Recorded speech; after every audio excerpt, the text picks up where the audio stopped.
Hello, hello. All right. Good evening, everyone. Muy buenas noches. Assalamu alaikum. Waheguru jikakalsa, waheguru jikifate. Thank you all for coming tonight to learn more about the race that is taking place in our district. I am New York State Senator Jessica Ramos. I am very proud to say that I was born at Elmhurst Hospital to Colombian immigrants. I am raising 2 children in this community. You first elected me to the state senate back in 2018, and you've re-elected me 3 times since. I'm asking that you send me back to Albany so that we can keep fighting and bringing about the change that we need for working people in our community. My record is strong. I have passed over 200 bills in the New York State Senate. I have written over 50 laws squarely focused on raising the minimum wage, creating the $2.1 billion excluded workers fund, fighting wage theft every chance we got, and making sure that our people have strong tenant protections in order to make sure that we're keeping a roof over our heads. I know, because I'm the only renter in this race, how hard it can be to have a good landlord or a bad landlord. And I'm looking forward to the conversation tonight so that we can address a lot of the issues that are at the forefront of so many of our neighbors across this district. Thank you for being here tonight, and I'm looking forward to your questions. Thank you, Senator Ramos. Next, we have Assembly Member González-Rojas. Good evening, everyone. It's wonderful to be here. I'm Assembly Member Jessica González-Rojas, and I'm so proud to be here before you as a candidate for State Senate. I am running for State Senate because we need a leader that we can trust. In this moment, we need a leader that will show up, will listen, will build coalitions, and will deliver for our neighbors. This election is about trust. Folks, we have a lot of needs in our community. We need elevators on our 7 trains. We need a health clinic in East Elmhurst that has been ravaged by COVID and we're still feeling the effects. We need good paying union jobs in our communities. But who can we trust? Can we trust someone who's abandoned their job to run for mayor and then turn around and endorse the candidate that they said had mental acuity issues? Can we trust someone who's not shown up for 941 votes just this term? Can we trust someone who says they oppose casino, yet is bundled by the Resorts World executive? Is that the person we can trust? Can we trust a person who has been in jail for corruption, for stealing taxpayer money? This is about trust. This is about bringing integrity to this race. It is time for a change. It is time for someone to be the representative here who is accessible, who shows up, who listens, who delivers for the community, who does not gaslight the community. It is time for someone that brings integrity to this moment, someone who builds bridges, not burns them. And I am the only candidate in this race that has the endorsement of every single elected official overlapping in this community. And I'm the only elected official that is willing to build coalitions in this moment where Trump is attacking our communities. They're kidnapping our neighbors. They're taking food out of the mouths of vulnerable families. And we need a leader that's willing to work across city, state, and federal lines to ensure that we're fighting back those attacks, those vicious attacks on our communities right here. So I am so proud to fight for our communities. I will be deeply humbled and honored to represent you all. I will show up and I will fight every single step of the way if you elect me to the State Senate. Thank you so much.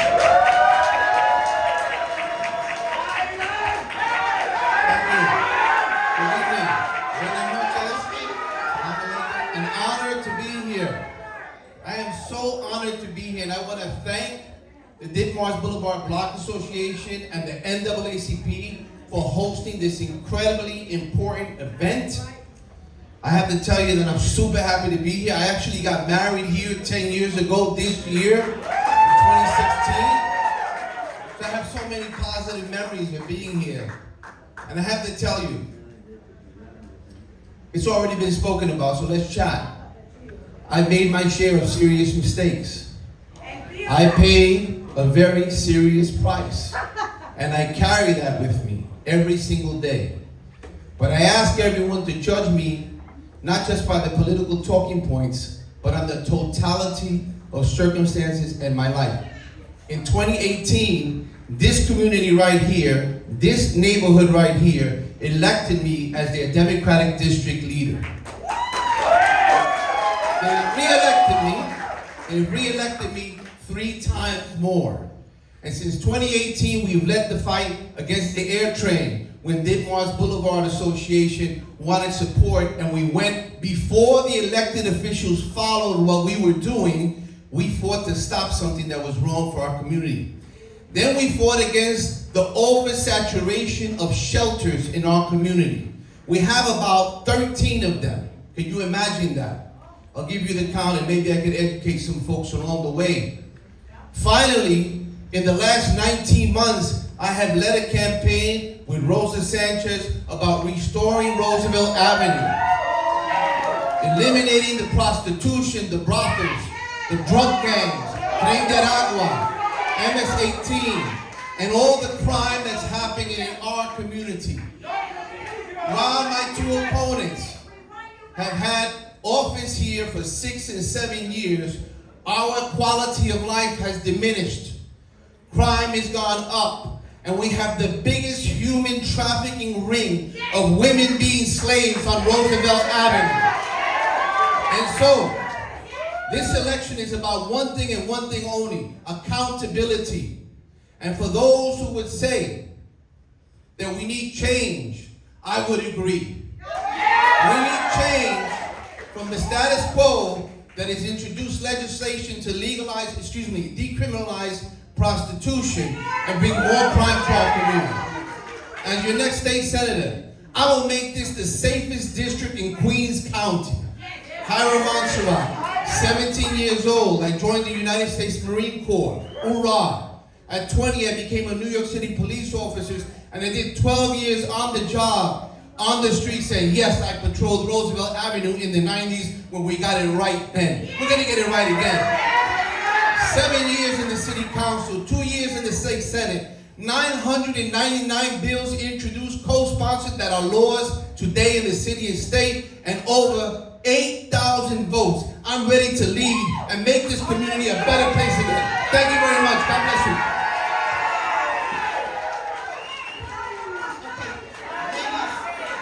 Ladies and gentlemen, can we please practice some decorum? Let's be respectful to all of the candidates. Please. Thank you. Okay, we're going to start our questions. The first category is going to be economy and cost of living. Senator Ramos, I'm going to start with you and just work my way down the table. What is the single most effective policy you would support to reduce the cost of living in our community? Thank you. Hello? Yes, but only when I turn it off and on. Well, thank you for the question, Ms. Beckles. The economy is something that I have focused on, and I'm proud of my record, and I'm proud to say that I'm the last person to have raised the minimum wage in New York State and tie it to inflation for the first time in our state. That has made a difference to make sure that we are at least going up $1 every January in order to help people make ends meet. I would support a raise in the minimum wage further. But beyond that, I would especially be supportive of property tax reform. I want to see the city and the state work together in order to both help homeowners and tenants, because tenants pay property taxes through our rent too. It is the great equalizer if we are able to get property taxes under control so that everybody can keep a roof over their heads. Thank you. Assemblymember González-Rojas, same question. Thank you. There are compounding needs that our community is facing, and I believe housing is a human right, and I believe healthcare is a human right, and we have to ensure that we're addressing those issues up front. It is critical that we make investments in our health system and make sure that everyone has access to health care, because too many people are unable to pay those health bills, are unable to go to the hospital because of the Trump-based policies. I have a bill that would ensure that our undocumented neighbors would have access to health care. We have to also make sure that we're reining in the housing costs and we're holding bad landlords accountable. There's landlords here around the district that have been abusive to their tenants. And I have fought tooth and nail to protect those tenants, and I have gone to court with them, and I have brought legal services to them, and we need to address the policies that are actually going to rein them in and hold them accountable. I'm also the only candidate here that has a deep and strong relationship with our mayor and can work at the multiple levels to fight these issues and make sure that we're addressing affordability and bring down the cost of living here in New York by addressing housing, healthcare, and food security. Too many people in our state and our city are going hungry. And we are the richest city in the richest state in the history of the world. And it's critical that we make the investment so everyone has access to the basic needs to allow them to stay here. Because this is a city where people should have the opportunity not just to survive, but to thrive. And it's the policies that I have put forward, and it's the plans that I have to ensure that we can ensure every single neighbor can stay here in New York City and in District 13. Thank you. Thank you.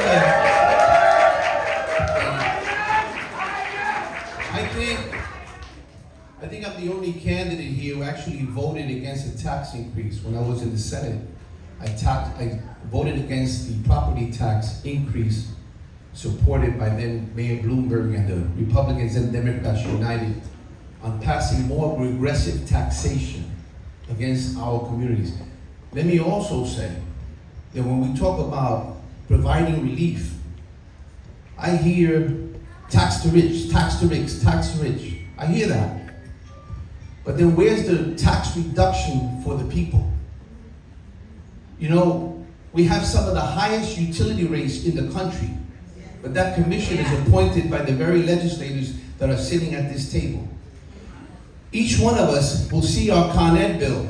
We'll see a $20 or $25 tax on top of the already elevated fee. When you look at your National Grid bill, you'll find another $25 tax on that bill. And then they hit us with congestion pricing, sales tax, recording taxes when you buy a home. I've been blessed. I'm blessed. I bought a home. God bless. Thank you, Father. That's how I feel about that. The fact is that the state of New York can do a lot to reduce taxes. We should reduce property taxes. We should reduce sales taxes. We should eliminate all taxes. Check it out. The only Democrat that's going to say this. All taxes on essential services and utilities. We should have no taxes on oil, gas, electricity, or water, because we need that to live. And so if we're really talking about helping working class people who are finding it harder every single day to live in this state, then let's roll back the taxes. But let's not talk about it, because my opponents have had 6 and 7 years to do something about it, and they did not. It's about accountability. And so I will tell you that in my first 100 days in the state Senate, I will introduce a bill to eliminate taxes on all utilities, water, gas, electric, for working people to really have relief. No rhetoric, action and results. Thank you.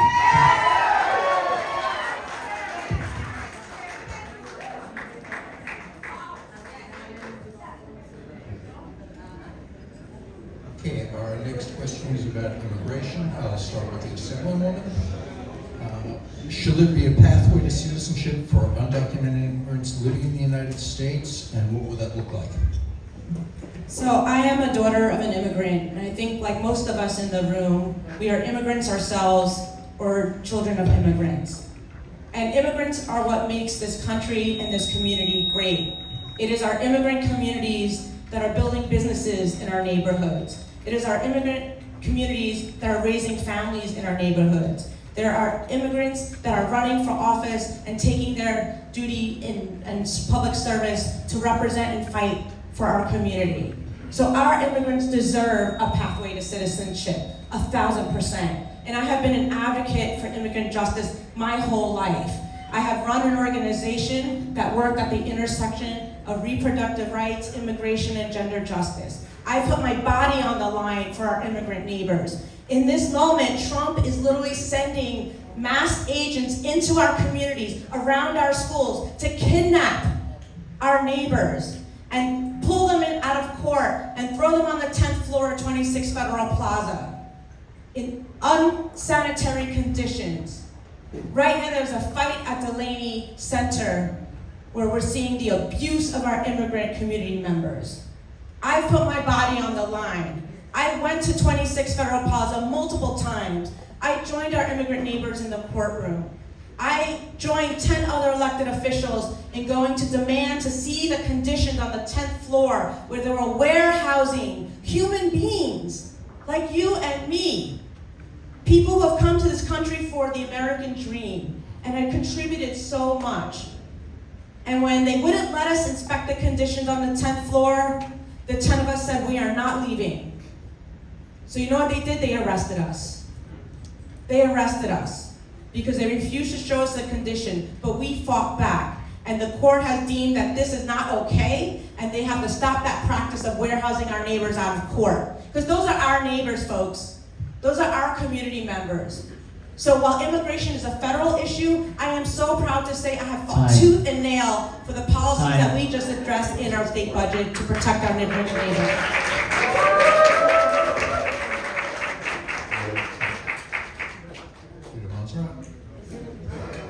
So the question was, what's the pathway? That was the question. Yes, sir. And so let me answer the question. The question deserves this response. Every person that has been working here in the United States for the last 5 years, paying taxes and being a good resident, which means law-abiding, should be granted a pathway to citizenship. That's the answer. We want good people to be here. We want hardworking people to stay here. What we don't want is cartels, street gangs, and prostitution on our streets. That's what we want. So, all these victims of human trafficking in our community, nuestras mujeres that are being victimized, enslaved every day, we need to liberate them. And we need to give them immediate protective status and protection away from the vultures who want to exploit them and make more money off their bodies. Finally, this community has always been a community of immigrants. Over 100 years ago, when the Italian community first landed in Corona and built Corona, immigrants have always built this community, have always been a vibrant part of who we are. And that's why when I was in the city council, I introduced a bill called Access Without Fear, which turned into Executive Order 41. When it wasn't so cachet to defend immigrant rights, Hiram Monserrate was there, and Executive Order 41 protected every single person in New York City so that their documentation status can never be divulged to the feds or the state government.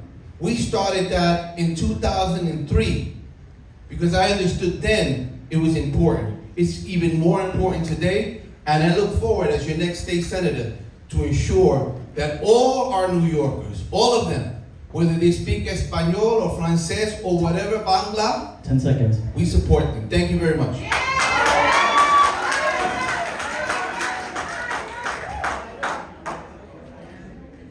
Hello.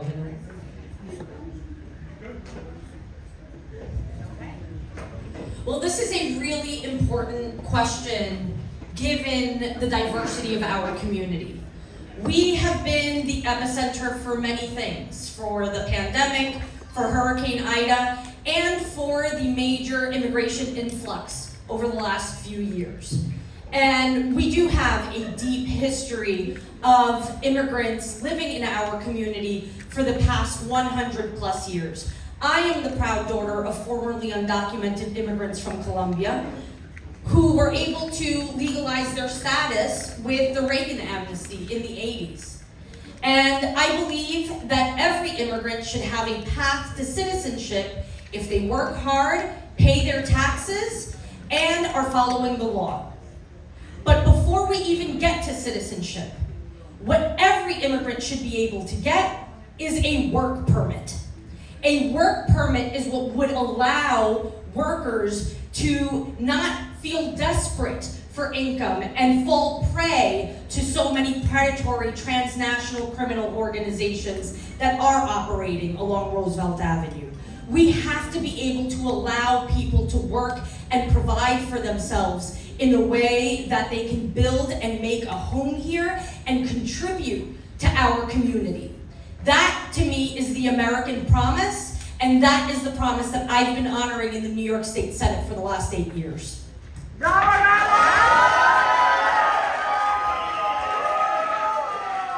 you. Candidates, our next topic is healthcare.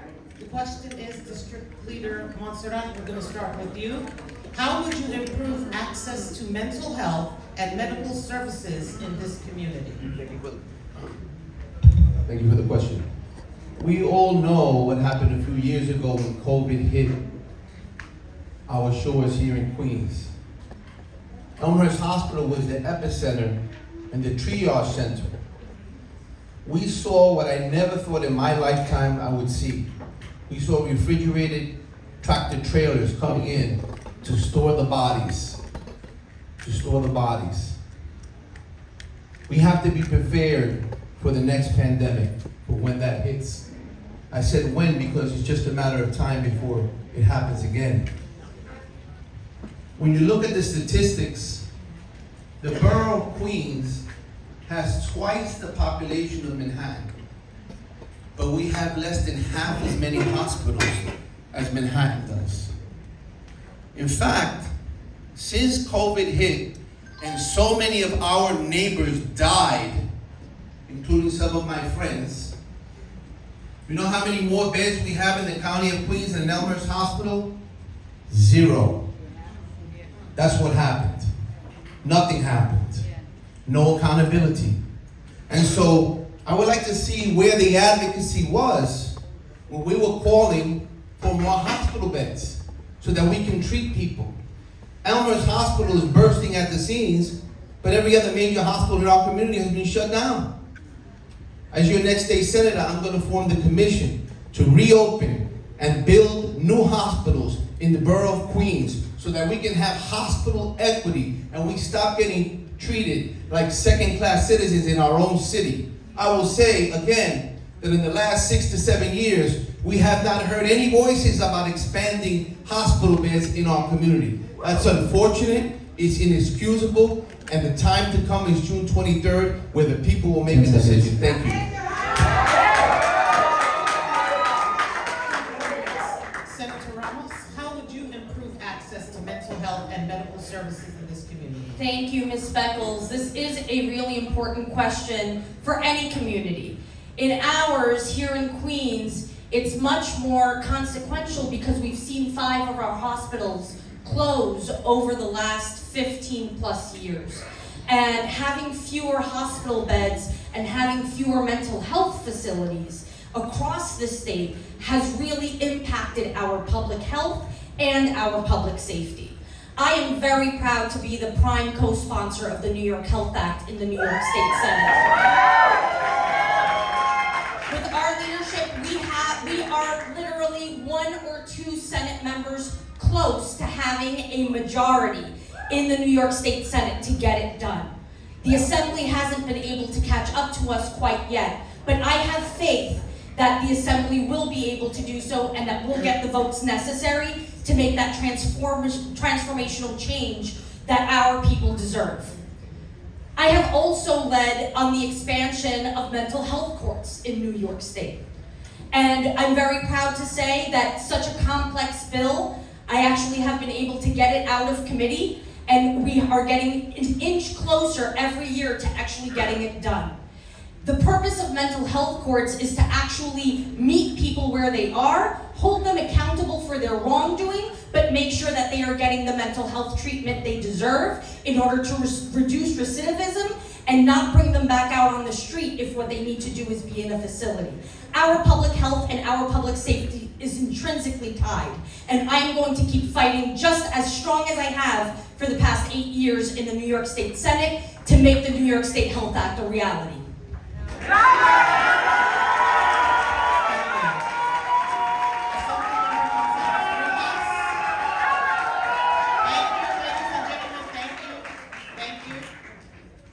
Speckles, for this really important question, because healthcare is one of my deep investments that I have worked towards for decades.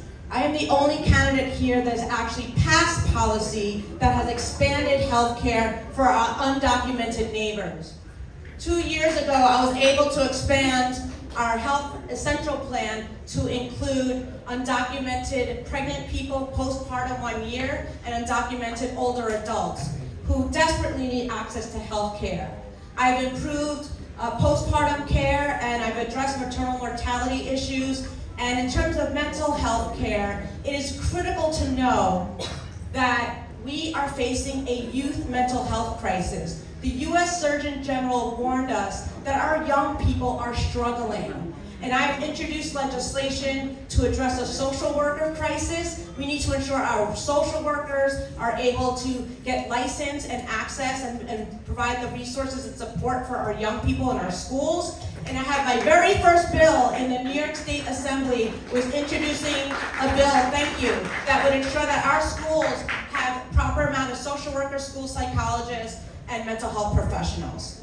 And 6 years after COVID, neither senator has been able to bring a health center to East Elmhurst, a community that continues to feel the effects of COVID,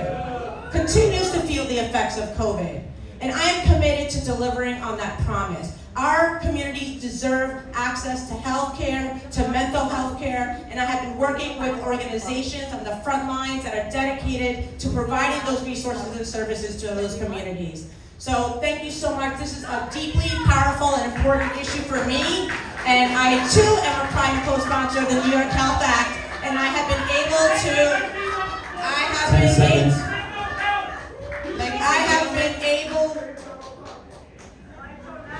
Ladies and gentlemen, please.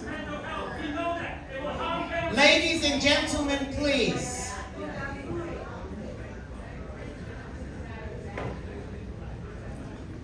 We need to put our investments where our communities need it most. And that is in mental health care, that is also a public safety issue, and that is full access to reproductive health care and full access to public health services so that our communities can thrive. Thank you so much.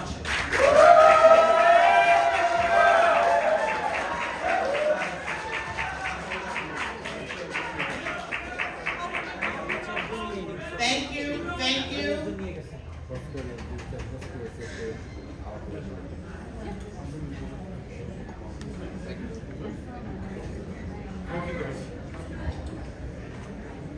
Okay, our next topic is infrastructure, starting with Senator Ramos. What is your plan for the overcrowded infrastructure in the community? We need more housing in this community. We need more low-income housing in this community. We need more senior housing in this community. But also new housing puts pressure on our aging infrastructure. It's the reason why there's so much sewage backup and flooding issues when we get rapid rainfall, especially in East Elmhurst and Corona. And so, I think the first thing we need to do is elect a new president to the United States, because we need federal dollars. We need federal dollars in order to build the infrastructure to put the laborers and a lot of the other unions to work. Because that's exactly the type of building that we should be doing. Affordable housing, low-income housing, and infrastructure. What is not going to help our environmental and infrastructure crisis is when we use waterfront property that is marked as parkland to build a casino for a shady building.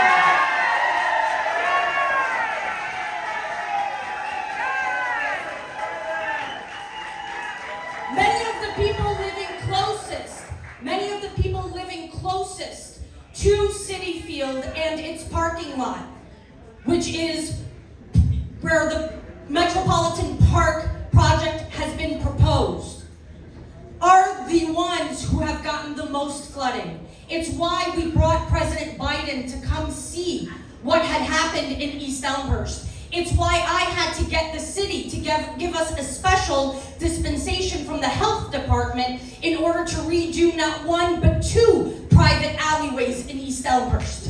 We have to be squarely focused on infrastructure, because that's how we create good paying jobs that are good for everybody.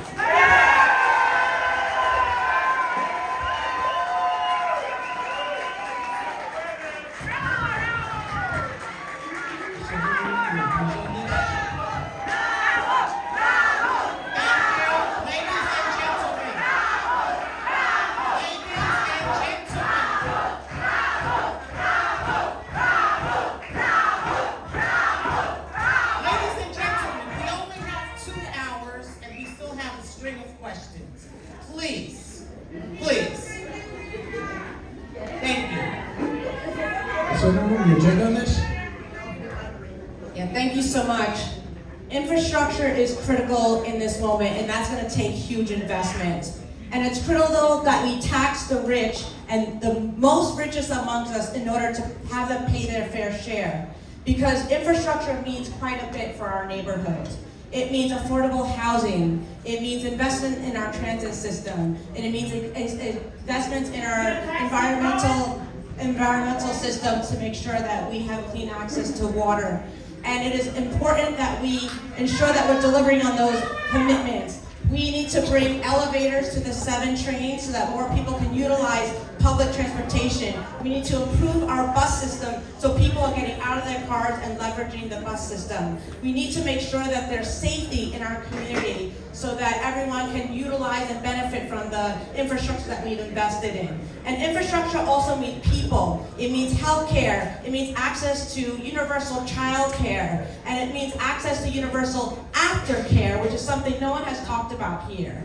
In order for our communities to thrive, we need to make those investments in the infrastructures that allow our communities to thrive, that allow our communities to go to work, have good jobs, and ensure that we are allowing the community and the infrastructure to support our neighbors and support the communities that we are fighting for.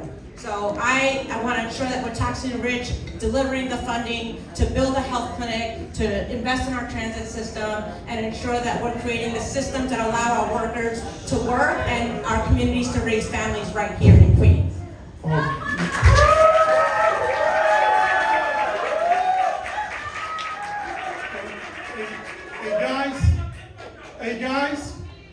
Hey guys, listen.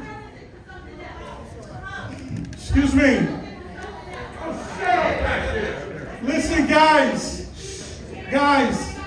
this is not your time. This is not your time. Be respectful. We started in the beginning. Do not, we will have you escorted out. Okay? We don't do that here. This is East Elmhurst. We do not do that here. There is a lot of good information.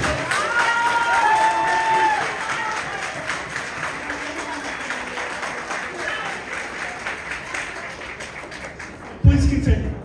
Mr. Monserrate. Thank you very much. The question was infrastructure. So I want to say 2 things. One is, I would propose building more subway lines.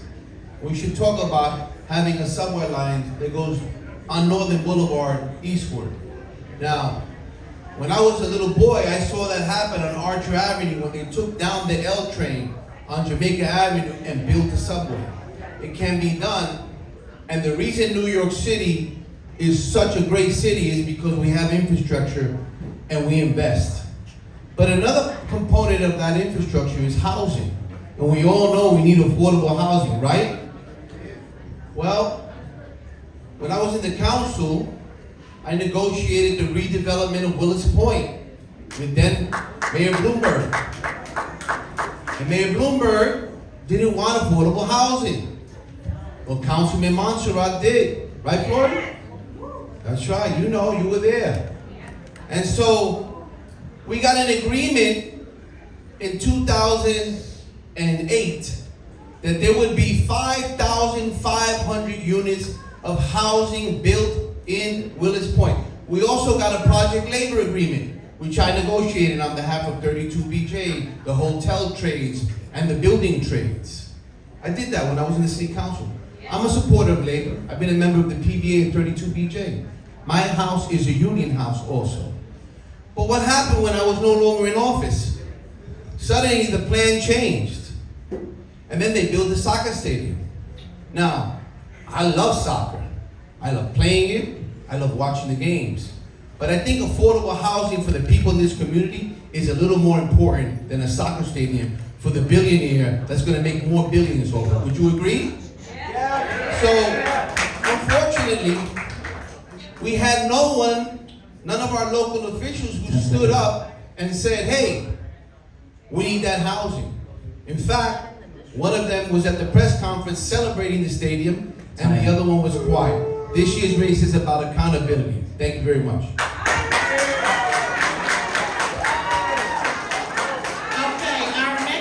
our next question. I'm going to start with Assemblymember González-Rojas. How would your policies directly improve life for people in this community within the next 4 years? I have talked to neighbors across the district every single day. And our neighbors are saying the same thing. They want to be protected from ICE. They want access to affordable housing. They want to stay in our neighborhoods. They want access to health care. They want good quality schools in our district. And they want to ensure that they can stay here and feel safe. And the policies that I am promoting and the plans that I have released as part of my campaign will do that. It is about materially making a difference in people's lives. When you have universal aftercare, that means someone can go to work and the reality of their lives are addressed, right? Because our days don't end at 2 or 3 o'clock. When you have quality access to health care, you can get the care that you need to be healthy and well to raise your family and be a contributing member of society and feel well. When you have access to housing is one of the most critical things to ensure that people feel safe and secure. Without a house, we lose our neighbors and we push people out of our communities. And I have plans around affordable housing, I have plans around universal health care, around universal child care, and ensuring that we are addressing the real material needs that our communities are facing. We must protect our neighbors. This is about supporting one another. And I'm the only candidate here that has the support of organizations on the front lines that are doing this work, that are the partners in this fight, that are the experts on the issues, whether it's housing, whether it's healthcare, whether it's childcare, whether it's environmental justice. I have been on the forefront of those fights to deliver for our communities. And that's the energy I'll bring, and that's the fight that I will bring, because it is critical that people feel it, not just in their lives, but also in their pockets, and by able to staying and raising their families in our own neighborhood that we love. Thank you. Thank you. District Leader Monserrate, how would your policies directly improve life for people in this community within the next 4 years? Thank you.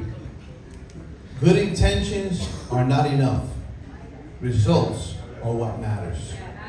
If you're in office for 6 or 7 years and you haven't built any affordable housing, and our community is not safer, and drug dealers and prostitution is happening 24 hours a day, then you haven't realized results.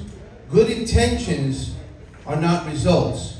We can talk about great intentions about our schools, but for 6 to 7 years, more than half of our schools are performing under 50%. It is true, and I'll show you all the reports, and I have it available for you. We have the majority of the schools in this district, in both the 34th and the 13th Senate District, that are underperforming. Some of them are fair at best. And for the members of the unions and the public and the media, I will give you all the reports. We have them handy about all the schools. Some of them are even operating at a 39 percentile. So what I would do as your next state senator is fund after-school tutoring at every single one of our underperforming and failing schools. Because if we don't provide a strong education education for our children. Malcolm X said education was the passport to the future. And so if we don't prepare them and we just talk about good things and intentions, but we don't do it, we don't apply it, then we're setting them up for failure. Thank you very much.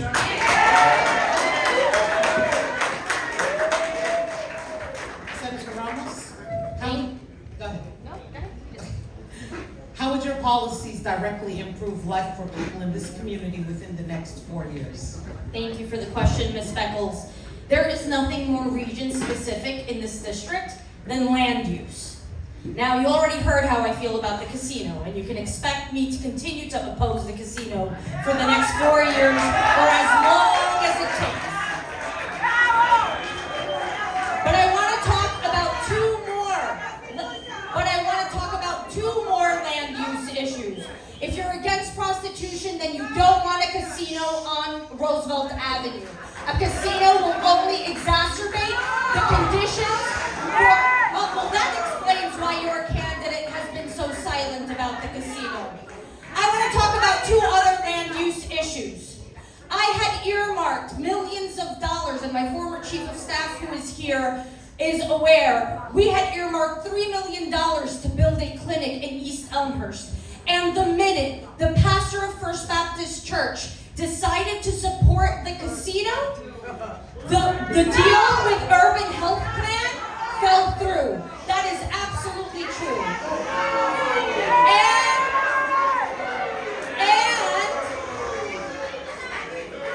And further,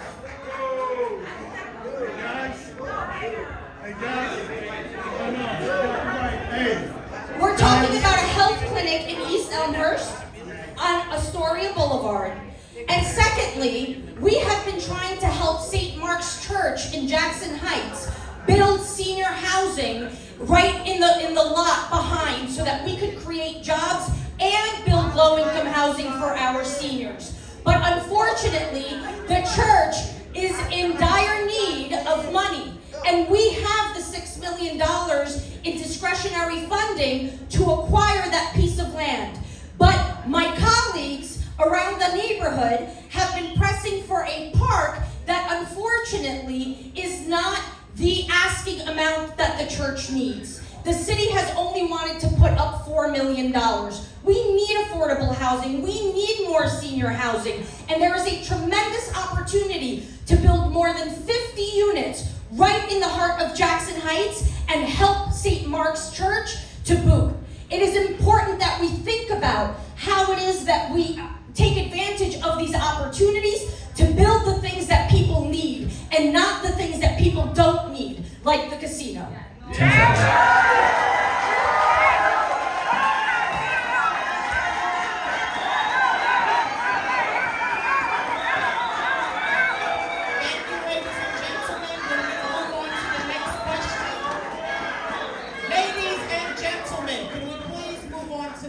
Question. Thank you.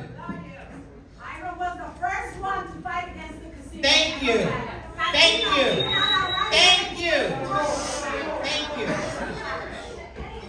Okay, next question, we'll start with Mr. Monserrate. Should stricter regulations be imposed on municipalities with recurring sewer overflow problems, and who should be primarily responsible for the flood and sewer backup damages? Well, first of all, here you have a quandary because the city is ultimately responsible for the New York City DEP waterways. But they need the state to step in because the infrastructure development that is needed right now in East Elmhurst, in Lower Manhattan, and in other parts of our city are going to require billions of dollars in infrastructure development. Union jobs. That's what I would support. I would support billions of dollars in infrastructure. Why? Because it's just a matter of time until our next neighborhood begins to flood. We saw after the Hurricane Ida what happened here in East Elmhurst. Our 7-Eleven, you never think closed. It closed for about 5 months right here in East Elmhurst because we were flooded. And the fact remains, if the city and the state don't jointly work together, I think it's clear that we can't expect too much help from the federal government, right? If the city and the state don't work together, we will be in a very difficult situation with more flooding in our communities.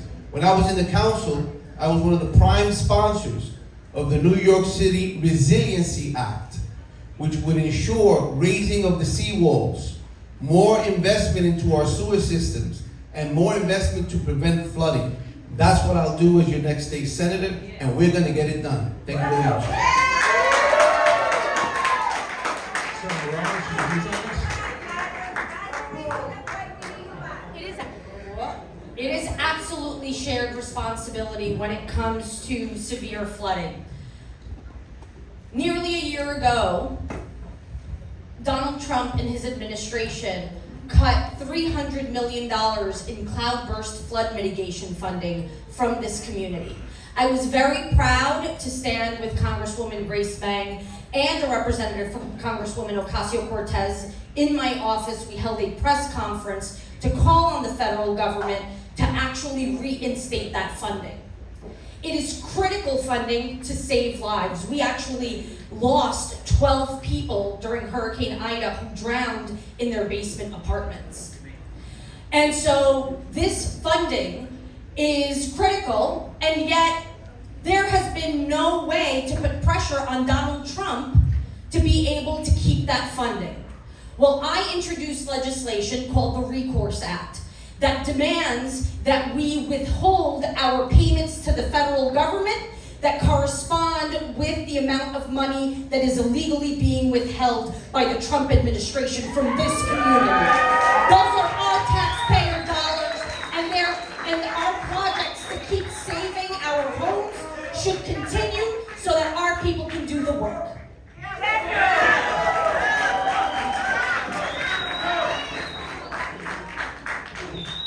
We must do everything we can to address the impacts of environmental degradation. And I have been on the forefront of fighting for climate resiliency. And one of my first plans that I released as a senator as a senator candidate, was to roll out a plan at the anniversary of Hurricane Ida to ensure that we are making the proper investments in our infrastructure to prevent from water overflow and from flooding in our communities. I have passed a bill in the New York State Assembly that was able to invest $50 million to help homeowners impacted by Ida flooding. I have brought floodnet sensors around East Elmhurst to provide a check and something that families can use to determine if floods are rising and whether they need to leave their home. And I'm also addressing the fact that many of our homes were flooded during Hurricane Ida. And we're looking at ways to improve the infrastructure for our basement apartments so people can safely rent their basements, but ensure that no one dies in their apartments like they did during Hurricane Ida. It is a travesty. And we need to ensure that we're advancing the protections of the CLCPA that was passed several years ago. And unfortunately, our governor has been dead set on rolling those back. We need to upgrade our pipe infrastructure, our sewer infrastructure, and we need to make sure we're fighting against any rollbacks to the CLCPA and ensure that we're bringing those critical dollars to make those investments to upgrade our sewer system right here in East Elmhurst. Thank you so much. Our next topic is public safety. Senator Ramos, what is your plan for public safety in our area? Thank you. Hello? Yeah, I just have to turn it off and then back on. It's okay. I got it. It doesn't matter. It's okay. Well, if I can get my 10 seconds on the clock, I would appreciate it. All right. This is so much better. Well, thank you for the question, Ms. Beckles. Public safety is something that I look at holistically. I think it's important to support our police officers who are showing up to work every day. I pride myself in the relationship that I have with our 2 precincts. And even though we're not able to allocate resources from the state level, we also want to make sure that we are allocating resources where we can. And that ties back to one of your previous questions about mental health. So many many people are actually reacting to the trauma that they have lived in hurting themselves or hurting someone else. But unfortunately, we don't have enough hospital beds, psychiatric beds, and programming in order to help people ensure that they are being taken care of and treated for what it is that they're suffering. Too many people are walking around New York State undiagnosed with their mental health challenges, and that puts each and every one of us at risk. So I am very happy to say that that is where I have been focused, making sure that we are addressing the public safety on each of those equations. And again, this is why we want to make sure that we are not building more things that are only going to exacerbate the issues that are already existing on our problem corridors in our community. We deserve to feel safe, and we deserve to make sure that we are providing mental health services for everybody. Thank you. What is your plan for public safety in our community? Thank you. I just rolled out a plan for public safety, and it's really important to know that when you change the environment of a community, you change the outcome. And to borrow from a phrase from our Congresswoman Ocasio-Cortez, she says the strongest communities don't have the most police, they have the most programs. So public safety is about investment. Investment is the key word in this election. We have to make sure we're bringing the dollars to the communities that need it most, that we're investing in our youth mental health programs, that we're investing in gun violence interrupters, that we're investing in the infrastructure, as I mentioned before, around the 7 train, because crime thrives in darkness. And when you have an elevated train that brings darkness to the community, crime festers. And we want to make sure that we're bringing light and elevators and vibrancy to those communities, and that takes investment. So this is a multifaceted issue, and we have to make sure that we're looking at it through a solutions-based lens, and that we're making the investments in the communities that need it most and the programs that we need it most. When people are well and their mental health is addressed, when people are housed, they're less likely to commit crimes. When we're making the investments to ensure that we're interrupting those gun violence, those gangs and other folks that are involved in criminal activity, that gives them a leg up. A job is the best opportunity to address public safety here in our communities. We have to make investments in workforce development, particularly for our young people, so that they have a leg up in our communities, and we address crime at its root. District Leader Monserrate, what is your plan for public safety in our area? Thank you for the question. As I said before, I did 12 years on patrol in the NYPD. A little over a year and a half ago, when the crime levels were surging on Roosevelt Avenue, in particular 90th Street and Roosevelt Avenue, which is both in the Assembly District and the Senate District, probably the worst and most notorious open sex market of human trafficking. You go on YouTube, Roosevelt Avenue is the joke of the nation. It is a shame that Roosevelt Avenue exists the way it does in our community. Clearly, more needed to be done. One of my opponents stated while they were running for mayor that it wasn't under the jurisdiction of the state of New York, it was a city issue. But when we held our press conference and communicated with the governor, she sent 100 state troopers to Roosevelt Avenue to help clean up the mess. Now, unfortunately, without political support in the area for more police officers, we don't have them. And crime is surging again. And prostitution and drugs and gangs and shootouts. In fact, a little over a year ago, right here at the former Marriott courtyard, 2 of our local police officers from the 115 were shot. They were shot. I didn't see our elected officials running over there to support them. I was there with several of our community residents. We held a press conference calling for the city to shut down that shelter because it had been identified that a gang was operating out of the Marriott Courtyard Hotel. And if you live in East Elmhurst, you know that our cars have been getting broken into. The porch pirates are out there every day. And so maybe it's a coincidence that these homeless shelters are in the areas where those little petty crimes are going up. We need more police officers, not less. My opponent supported defunding the police. Defunding the police. They support legalizing or decriminalizing prostitution. Time. We have to change, folks. We have to change. Thank you.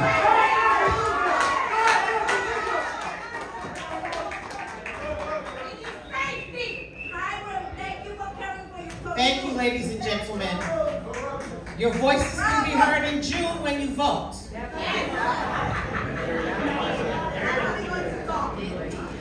Assemblywoman, we'll start with you on this question. In terms of social services, what is your plan for housing the unhoused and shelters in the community? Yes, as I mentioned before, housing is one of the critical issues that our community is facing. In my assembly office, we are dealing with evictions, we're dealing with folks who are housing insecure, and folks who are dealing with slumlords who are have hundreds of violations in their homes and are not living under dignified conditions. It is critical that we advance legislation called the Housing Access Voucher Program, which I'm proud to sponsor in the New York State Assembly. This is a program that will make investments to our communities to give them money in their hands to be able to afford housing.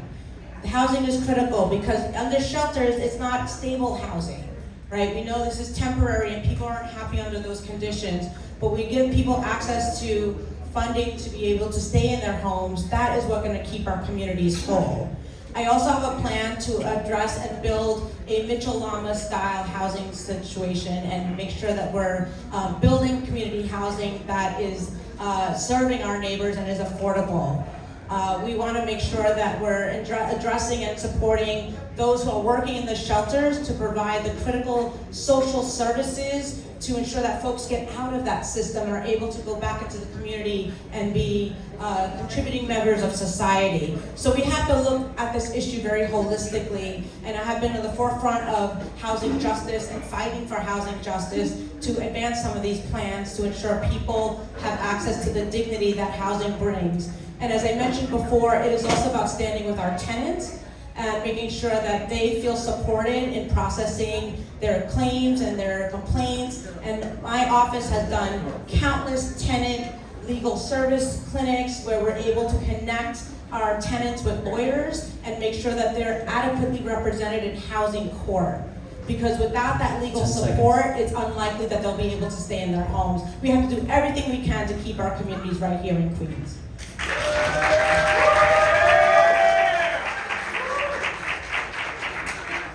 Mr. Monserrate, your views? Thank you. We have too many homeless shelters in this community.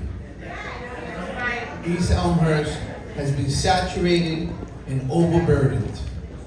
Unfortunately, our elected officials haven't stood the test of time to push back.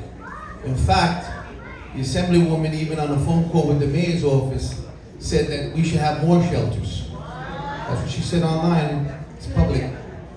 I don't agree with that. The city of New York has a fair share concept, which means that shelters should be evenly dispersed throughout all of the city. Then I have to ask myself then, why does East Elmhurst and Corona have so many?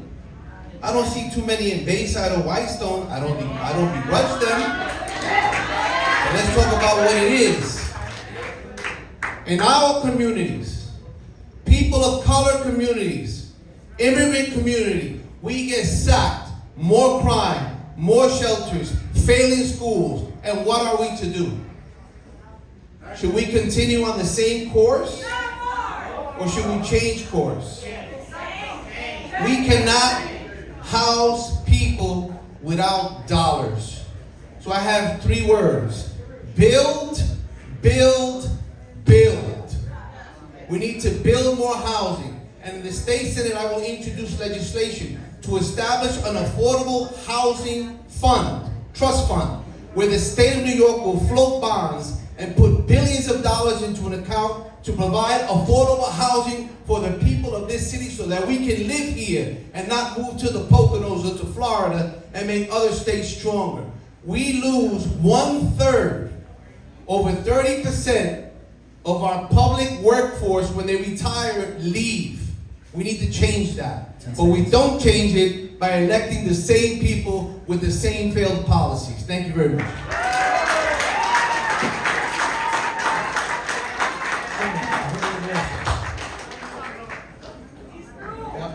Would you care to address this? Yes. Thank you, Michael.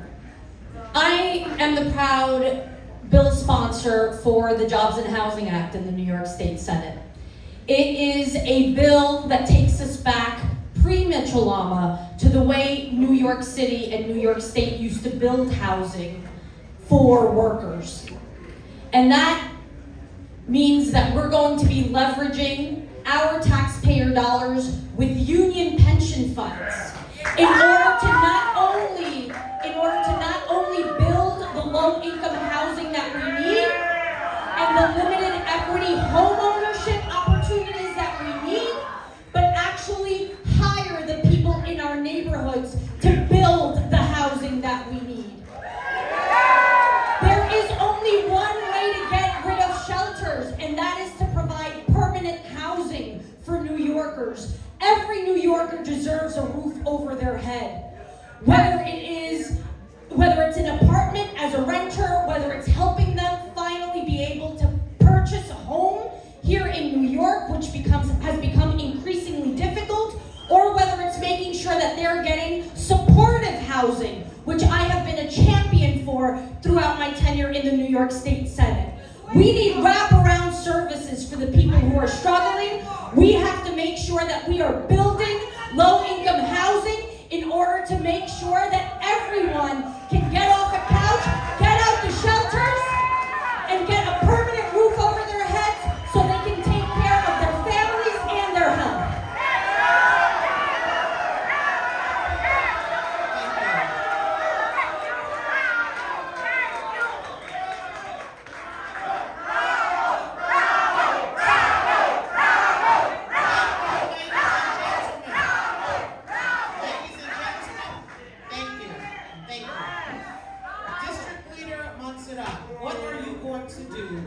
Regarding air quality issues created by LaGuardia Airport.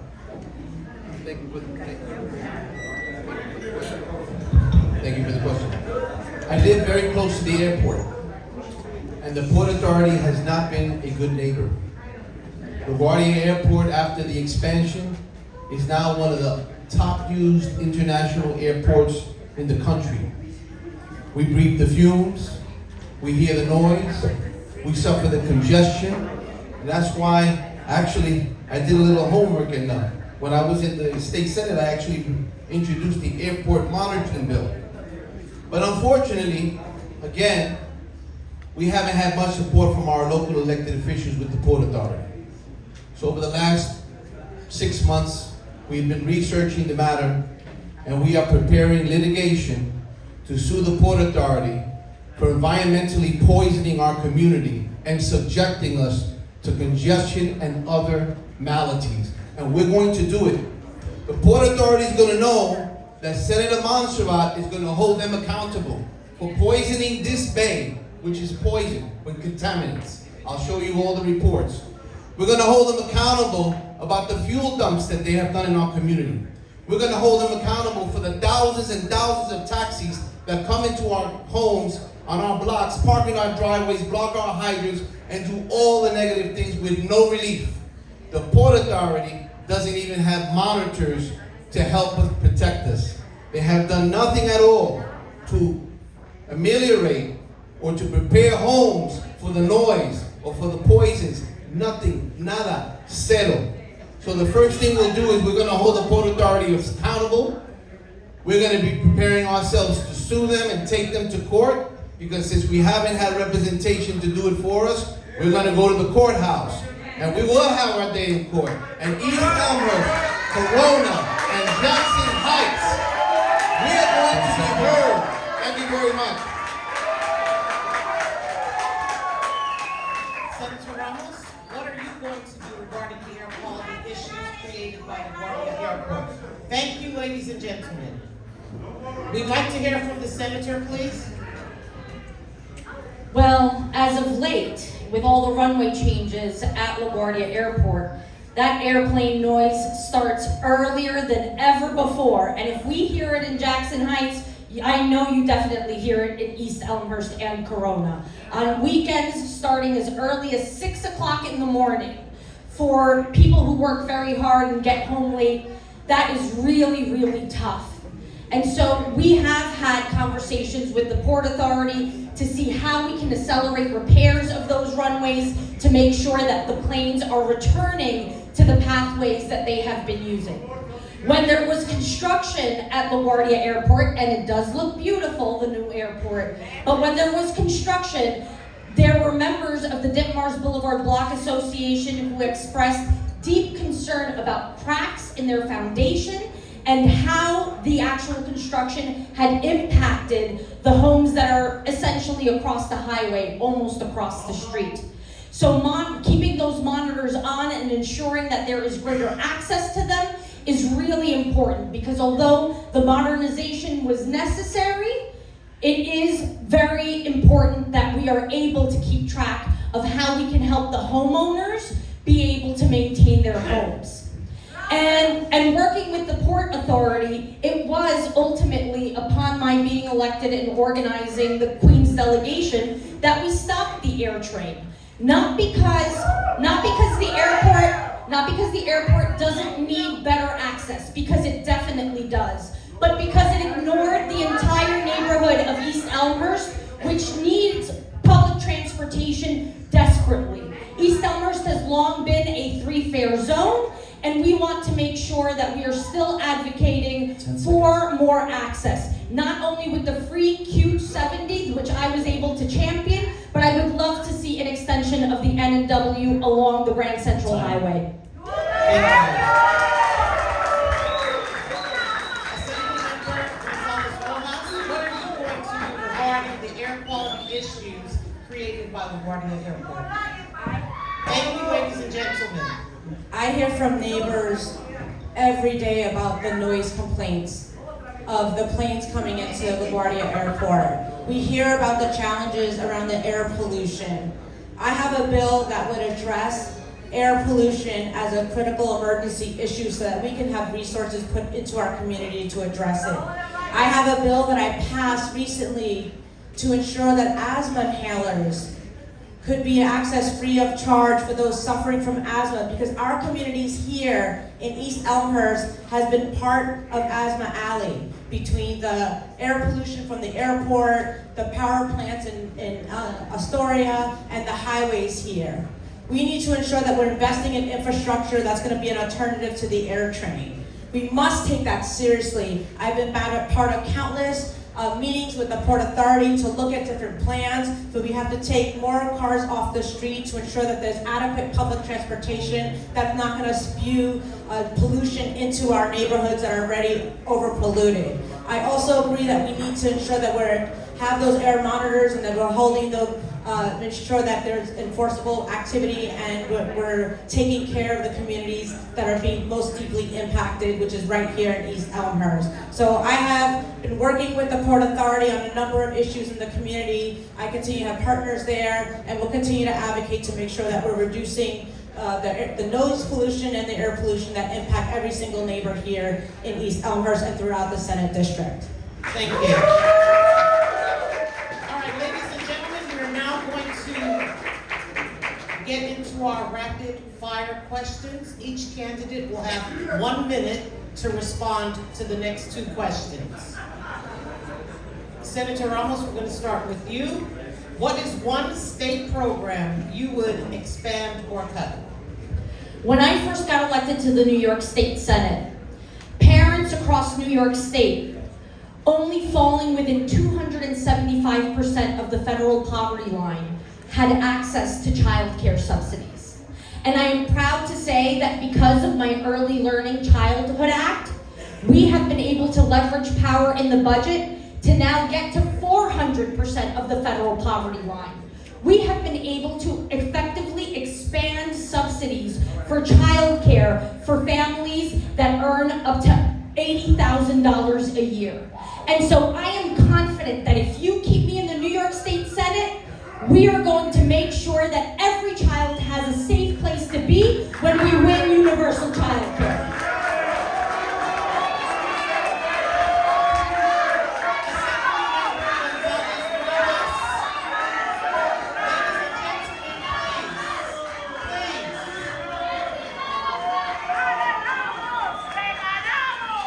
Assemblymember González-Rojas, what is one state program you would expand on that?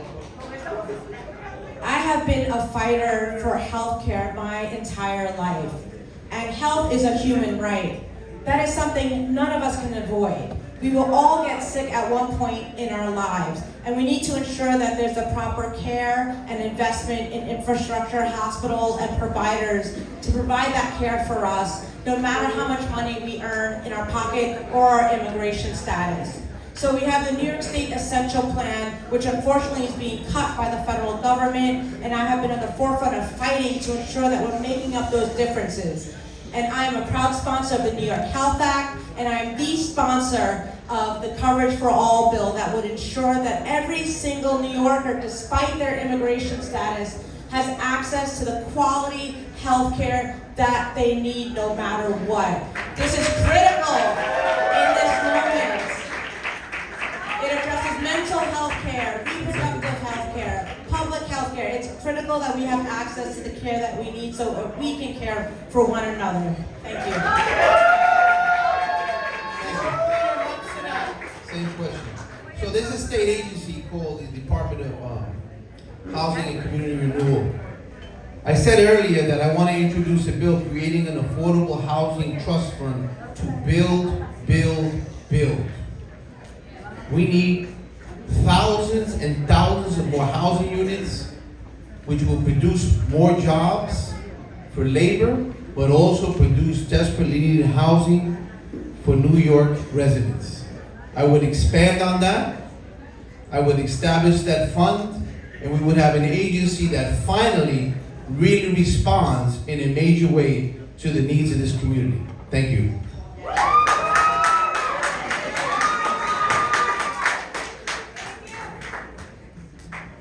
And starting with the Assemblywoman, why should undecided voters trust you?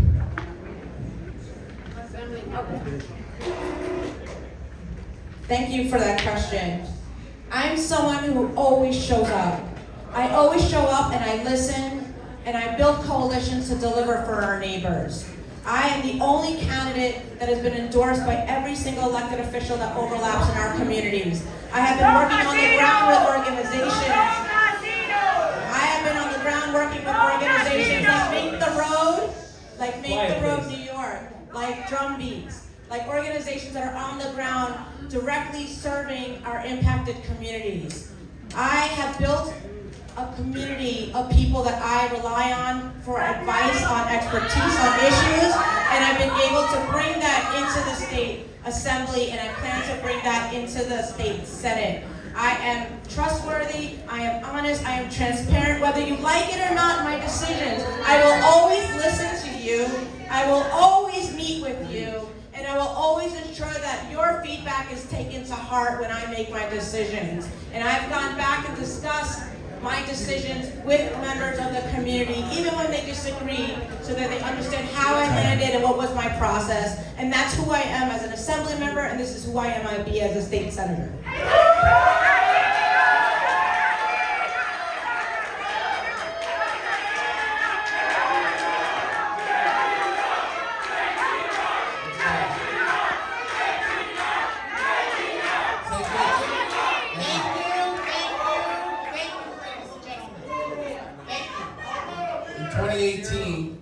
This local community, mostly in East San Corona, elected me as district leader.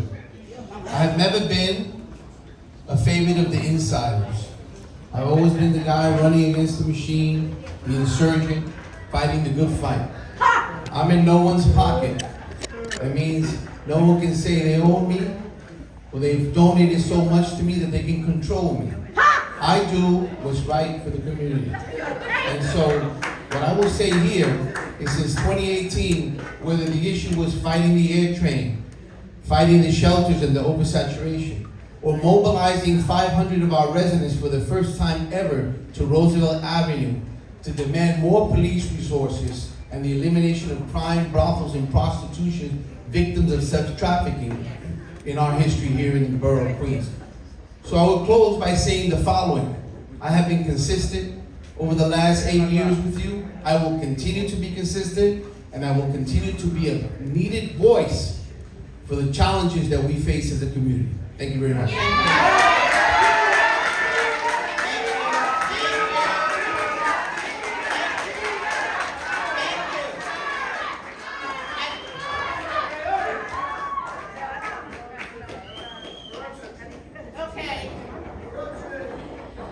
We have three options.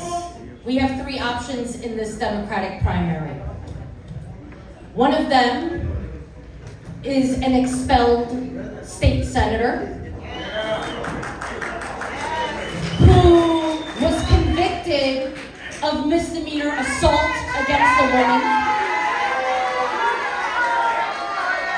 who was sent to jail for stealing money while he was in the city council, and who won't be allowed to conference with the majority of the New York State Senate. Your second option is an assemblywoman who asks for your trust, but in 6 years has only been able to pass 3 bills.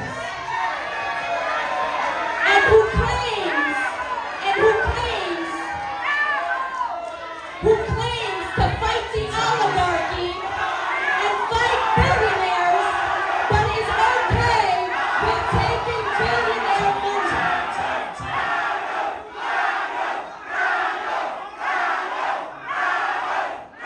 I am the proud state senator for this district. And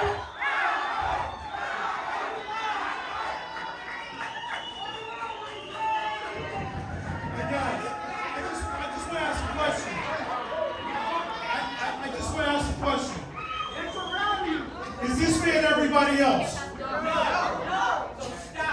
Is this fair to everybody else? I told you in the beginning, this is not a rally. This is not the street, guys. This is where people can decide who they want to vote for that will take care of their families for the next 4 years. I really don't understand the disconnect, guys. I said at the beginning, you don't have to agree with everything that's being said. Excuse me, I got the floor. All right? You don't have to agree with what people are saying, but this is America. You have the right to say it. Let them speak. Make your decision as the vice president said in June 13th. Okay? Now, please reset the clock for 1 minute and give it back to the senator, please. Thank the you. second candidate is an assemblywoman whose record is actually bested by nearly 24 Republican assembly members. Republicans pass more bills than her in the New York State Assembly. And I, being your state senator, want to continue to deliver on the amount of legislation and the exceptional constituent services that we have given our community. This is the community where I was born, where I was raised, where I'm raising my children. It's not just a rung on some political ladder. I am invested in this community because these streets and these people raised me. So I am hopeful that each and every one of you will send me back to Albany so that I can keep fighting for housing, for health care, for a union climate economy, for child care, and for the mental health services that our community deserves. Thank you. Ladies and gentlemen,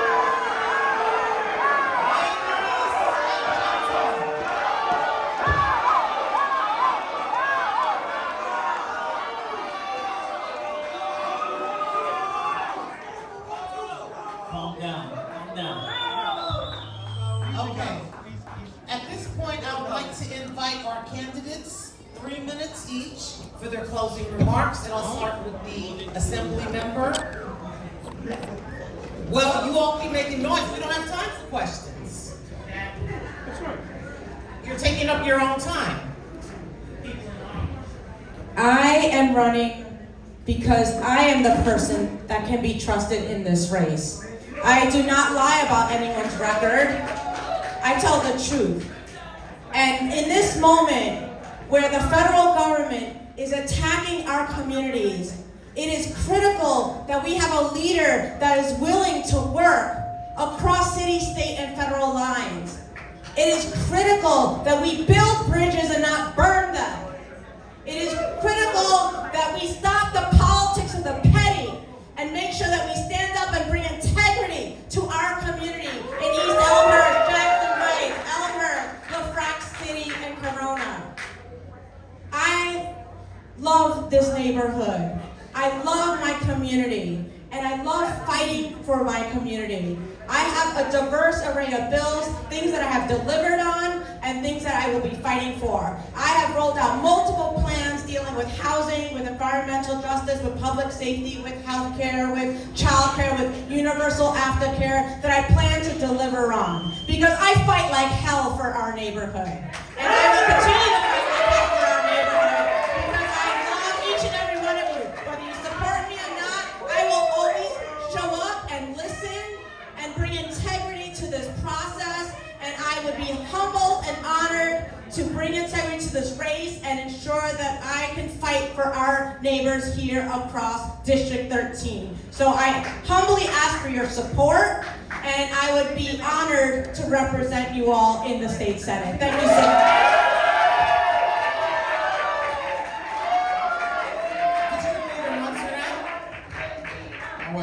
I want to reiterate again, I want to thank the organizers for putting together this event. It was a bit raucous at times, but it's understandable. For the last 2 hours, you've heard the three of us speaking about the issues that are important to this community and to the state of New York. Now, I want to say this.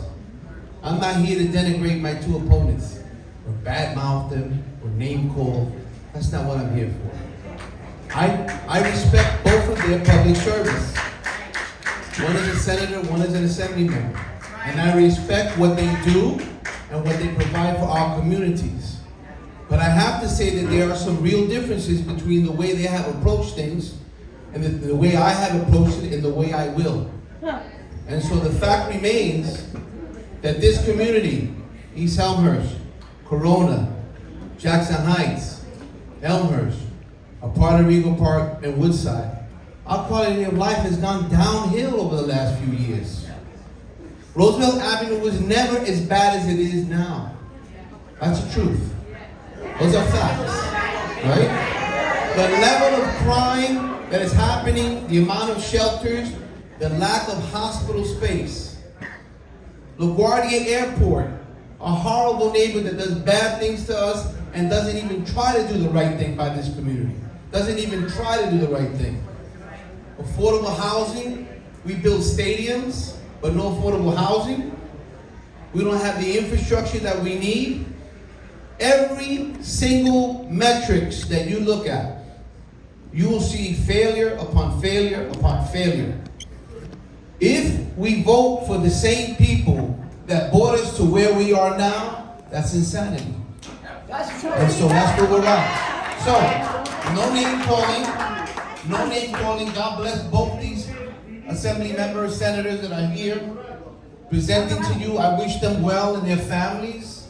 I want them to do good just like I want good for my family and my 7-year-old son. But this is my community, mi comunidad, y voy a luchar por ella. Y no me vendo por nadie. Voy a defenderla. Cuente con eso. Que yo jamás voy a dejar lo que está pasando en la Roosevelt sucediendo. Yo siendo senador nunca iba a ser de esa manera. So for the closing, back in English, I ask for your vote. If you vote for me, within the first 100 days, you will see action in this community, a safer community and advocacy. I will meet with all the heads of law enforcement, state, city, and federal, and panel them. Bring them here. I'll go to Roosevelt at 1 o'clock in the morning with them to point out what's going wrong. And I'm going to fix it. 95th Street, 94th Street, and Jackson Heights. Drug dens. We got to change this, folks.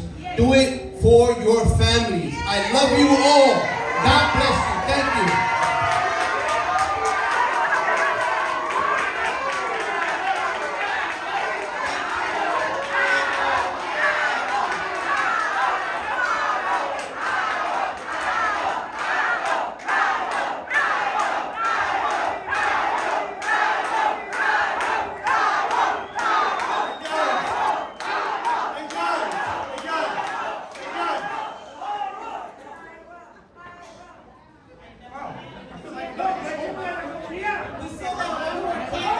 Excuse me. Come on, you guys ain't talking home. You might as well let you talk. What's going on? Easy. Senator Ramos. Ms. Beckles, thank you and Michael Gannon so much for moderating tonight. And thank you to Frank Taylor and the rest of the Ditmars Boulevard Block Association for this opportunity this evening. They all deserve a round of applause for bringing us together tonight.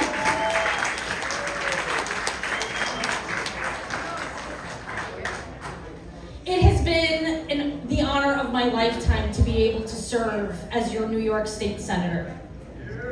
I have passed over 200 bills. I have written over 50 laws. I have brought home millions of dollars for workforce development programs for our community-based organizations. We care deeply about this community.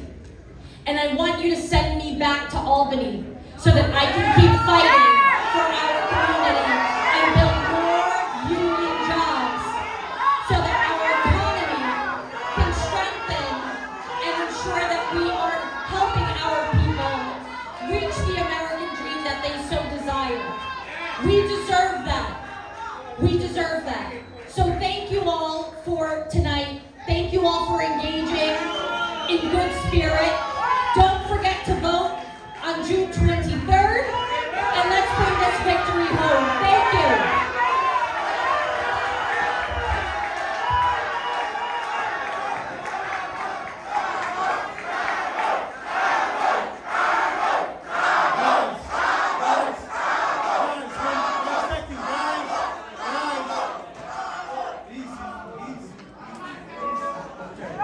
Listen, I'd like to thank you guys for coming out, but I'd like to please give applause to our moderators. They did a heck of a job.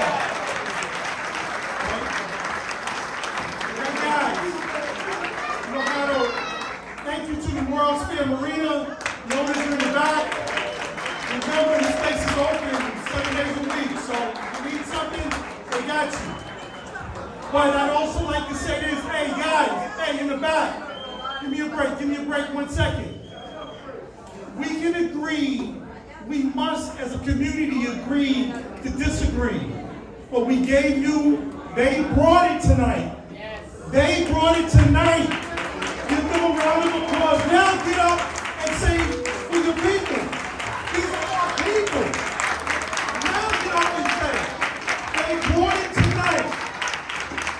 And they gave you very good information. All right?